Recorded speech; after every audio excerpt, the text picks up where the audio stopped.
पूरे 4 साल बाद हेमंत कनाडा से लौटा था। कनाडा में एक ब्यूटी प्रोडक्ट्स बनाने वाली कंपनी के लिए हेमंत काम करता था। हेमंत अपने देश अपने घर लौटकर काफी खुश था। एयरपोर्ट पर उतरते ही हेमंत की नजरें अपने परिवार वालों को खोजने लगी। जल्दी ही उसे अपने माँ बाप, भाई भाभी, बड़ी बहन और खुद की 3 साल की बच्ची भी एयरपोर्ट पर खड़े नजर आई। लेकिन उसकी नजरें शोभा को खोज रही थी। वो सोचने लगा, ये शोभा मुझे मिलने आई क्यों नहीं, और ऊपर से उसने हमारी छोटी सी बच्ची को भी यहाँ भेज दिया। अश्विन एयरपोर्ट पर सबसे हंसी खुशी मिला। फिर उसने शोभा के बारे में पूछा तो उसकी दीदी बोल पड़ी, भाई वो घर पर ही है, तुम्हारे लिए खाना तैयार कर रही है। वह तो आज ही तुम्हारे आने की खुशी में काम करने लगी है, वरना वो कोई काम करती कहाँ है। अश्विन ने अपनी बेटी को प्यार से उठा लिया, लेकिन उसकी बेटी उसे देखकर रोने लगी। लाओ मुझे दो बच्ची को, वह तुम्हें काफी दिनों बाद देख रही है ना, इसलिए पहचान नहीं पा रही होगी, कहते हुए दीदी ने बच्ची को अपने पास ले लिया। सभी टैक्सी में बैठकर अपने घर की तरफ रवाना हुए। अश्विन अपने परिवार से मिलकर खुश था, लेकिन ये बात कि शोभा उसे एयरपोर्ट पर मिलने नहीं आई उसे काफी परेशान कर रही थी। वो सोचने लगा, क्या खाना बनाना इतना ज्यादा जरूरी था, मुझसे मिलने से भी ज्यादा, और वो भी तब जब मैं 4 साल बाद वापस आया हूँ। इन्हीं ख्यालों में घर तक का आधा रास्ता बीत गया। अब उसकी बच्ची उसे देखकर रो नहीं रही थी, इसलिए अश्विन उसके साथ खेलने लगा। बाकी का आधा रास्ता भी खत्म हुआ और सब घर पहुंच गए। गाड़ी की आवाज सुन शोभा बालकनी में आकर खड़ी हो गई और अश्विन की तरफ देखने लगी।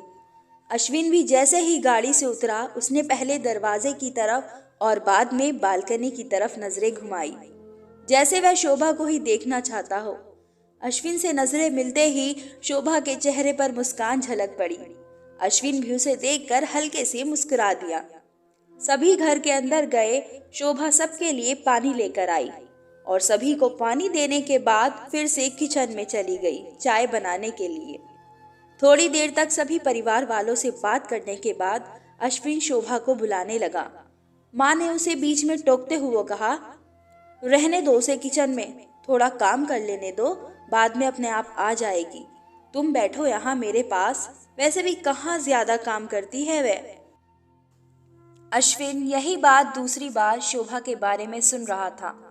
अब उसने सोचा कि मेरे परिवार वाले मुझसे झूठ थोड़ी बोलेंगे। हर दिन नहीं होता होगा उसको इतना काम, आज थोड़ा ज्यादा है, करने देते हैं, मैं बाद में उससे बात कर लूंगा। अश्विन अपने परिवार वालों से बातचीत में मगन हो गया। एक के बाद एक रिश्तेदार और पड़ोसी अश्विन को मिलने आते रहे और शोभा को किचन से बाहर निकलने का समय ही नहीं मिला। सभी के लिए चाय बनाना, नाश्ता बनाना, यही करते करते शाम हो गई। शाम होते ही अकेली शोभा इस बड़े से परिवार का खाना बनाने में जुट गई। 2 घंटे बाद सभी परिवार वाले खाना खाने के लिए डाइनिंग टेबल पर बैठे थे, सिवा शोभा के। अश्विन चाहता था कि शोभा भी उसके साथ बैठकर खाना खाए, लेकिन फिर माँ ने कहा, अगर वह भी खाना खाने बैठ जाएगी तो सबको परोसेगा कौन। सभी के खाना खाने के बाद शोभा ने अकेले खाना खाया। रात को सोने के वक्त अश्विन और शोभा अच्छे से मिल पाए। अश्विन शोभा के साथ काफी बातें करने चाहता था, लेकिन मैं उसके चेहरे पर थकान और नींद अच्छे से देख सकता, इसीलिए उसने शोभा को परेशान न करने का फैसला किया और उसे सोने दिया। शोभा सोने ही वाली थी कि उसकी छोटी बच्ची रोने लगी, तो शोभा तुरंत उठकर उसे दूध पिलाने के लिए चली गई। अश्विन कब सो गया उसे पता ही नहीं चला। जब सुबह बच्ची की रोने की आवाज आने लगी तो अश्विन उठा और शोभा को पुकारने लगा। जब शोभा पास नहीं दिखी तो उसने बच्ची को चुप कराया और फिर से सुला दिया। अश्विन बाद में शोभा को देखने लगा तो शोभा उसे फिर से किचन में मिली, जो सुबह सुबह ही जल्दी उठकर घर वालों के चाय नाश्ते की तैयारी में लग गई थी। अब अश्विन सोचने लगा, माँ और दीदी तो कहती थी कि शोभा ज्यादा काम नहीं करती, लेकिन जो मैं देख रहा हूँ वो तो कुछ और ही है। अश्विन अब सब समझ गया था, पर वो अपनी माँ को ऐसा नहीं बोल सकता था कि शोभा से ज्यादा काम ना कराया करो। इसलिए अब उसने खुद ही शोभा की मदद करना शुरू कर दिया था। अश्विन के हाथ बटाने से शोभा को थोड़ा अच्छा लगने लगा था। पहले जहां उसका चेहरा थकान से उतरा रहता था, अब उस पर थोड़ी थोड़ी चमक आने लगी थी। अश्विन ने कुछ दिनों में ही ये महसूस कर लिया था कि शोभा अब वो शोभा नहीं रही थी जिसे अश्विन शादी करके लाया था। वो तो कोई और थी, जो तोते की तरह बोलती थी। और ये शोभा तो बिल्कुल चुप है, गुमसुम है। ऐसा लगता है जैसे किसी के दबाव में हो, किसी डर की वजह से सहमी हुई हो। अश्विन शोभा को उसके काम में और ज्यादा मदद करने लगा। अश्विन का ऐसा व्यवहार अब घर वालों को खटकने लगा। घर के सभी बड़ों और उसकी दीदी ने मिलके अश्विन को समझाया, तुम अपनी बीवी की मदद करते हो, उससे हमें कोई एतराज नहीं है, लेकिन तुम्हें भी एक हद तक ही ऐसा करना चाहिए। जब तक कोई तुम्हें ऐसा करता ना देख रहा हो, तब तक सब ठीक है, लेकिन जब कोई तुम्हें बीवी के होते हुए बर्तन धोते देखे तो वो अच्छा थोड़ी लगता है। और सोचो, आगे चलकर शोभा को तुम्हारे हेल्प की आदत पड़ गई तो तुम्हारा अपना काम में ध्यान लगाना मुश्किल हो जाएगा। अश्विन हमेशा से ही अपने परिवार वालों की बात मानता आया था।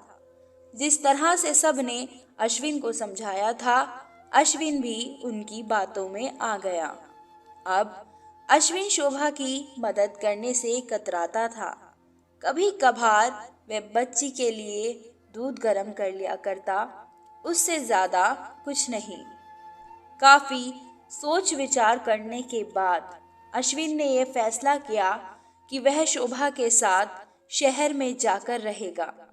दोस्तों, जीवन साथी का मतलब होता है जीवन के हर उतार चढ़ाव में, जीवन के हर मोड़ पे जो साथ दे। साथ होने और साथ देने में उतना ही फर्क होता है जितना सिर्फ वादा करने में और सचमुच वादा निभाने में होता है। अगर दुनिया की हर सास अपनी बहू को बेटी समझे तो दुनिया में बेटी पर जुल्म ना हो। उम्मीद करती हूँ आप सबको मेरी ये कहानी पसंद आई होगी। दोस्तों, अगर आपको मेरी ये कहानी पसंद आई है तो मेरे चैनल को सब्सक्राइब करें, मेरी वीडियो को लाइक करें और ज़्यादा से ज़्यादा शेयर करें। शुक्रिया।